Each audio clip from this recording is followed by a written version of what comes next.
As I'm sure you're all very aware of, later this month, the new rendition of Call of Duty is going to be released. And ridiculous pricing aside, the hype that was once felt by gamers for a new Call of Duty, you just can't argue it isn't there anymore. Or at least it isn't as strong as it was. Many people will still play these FPS games, but nothing feels revolutionary anymore.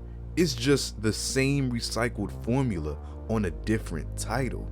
And as of right now, the most played type of FPS games are the hero shooters like Overwatch 2 or Apex Legends. A major selling point for most of these type of games is their free-to-play nature, which automatically puts them in the forefront of consumers' interest, at least over paid FPS games like Isanzo or Ready or Not. So today, we're briefly going to discuss why I think FPS games lost their appeal and what I think will happen to the future of first-person shooters.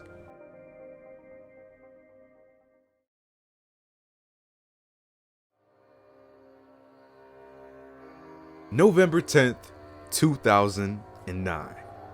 Many of you will know this date as the release of the groundbreaking game Call of Duty Modern Warfare 2. This game for many is seen as not only the most pivotal point for the COD franchise, but for first-person shooter games as a whole. Everything from the cinematic story to the toxic multiplayer showed how fun a semi-realistic first-person shooter game could be. And following its success created a new generation of modern shooters with their own twists but essentially the same blueprint. There was Battlefield 3 and everything after, Medal of Honor, Borderlands, just to name a few.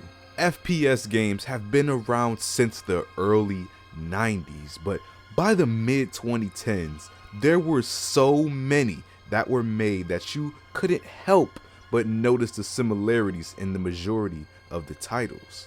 Which brings me to the first obvious reason as to why these games declined in popularity: repetition.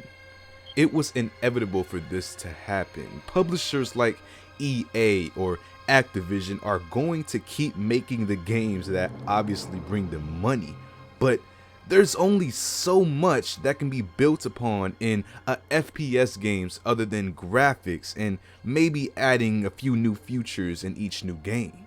But around 2015 going into 2016, a shift started to happen in the majority of gaming, birthing a new era of FPS games. In comes the hero shooter. Games where players are in teams where you pick your character from a collection of pre-made character designs. Arguably, the first two most popular games of this genre were Overwatch, released in 2016, and Rainbow Six Siege, which was released in 2015. These releases brought a new dynamic where instead of just gunplay, you now could have characters with distinct abilities to add more of a challenge to the gameplay. And because of this, it undoubtedly is another reason for the old-fashioned first-person shooter deterioration. These types of games not only dominated the market on their release, but still do to this day. And now we can see almost the same pattern going on where new games are following the footsteps of these established hero shooters like Gundam Evolution, Shatterline, or AVA Global. It's following the same pattern as it did before, which is leaving people to now question the state of these games and whether they have fun or not. Which ultimately brings the question, what does this mean for the future of FPS games? Well, obviously they're not going to stop making them. Whether you or I don't find them fun won't matter because most of these companies already have established fan bases that will play any games no matter what. And also keep in mind that new gamers come every day. So the next generation is going to experience the FPS games for the first time as well. So it's safe to say the majority of games aren't going anywhere. But for longtime players, I wouldn't be surprised to see many of them slow down playing them, or in the coming future just stop completely. There's just so many games now with so many styles of this genre that it's going to be hard to find a game that can be as revolutionary as peak COD or as Valorant when it first came out. And of course, companies are likely going to continue to follow the free-to-play trend just to get these games in the consumer's hands. But it's likely going to make the paid games like the new Call of Duty suffer in some ways because, well, most people already know what they're getting into. And paying over full price just won't feel as justified.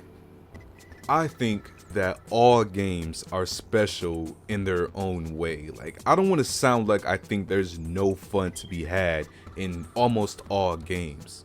You can very much have the time of your life playing the new Call of Duty. But for the vast majority that play most of these games religiously, you have to see the obvious recycled pattern of gameplay, which will make some disinterested in the genre.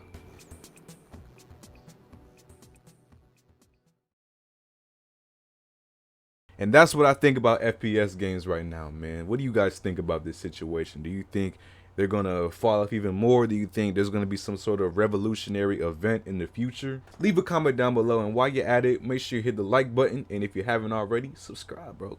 It's free. And with all that being said, I'll see you on the next one.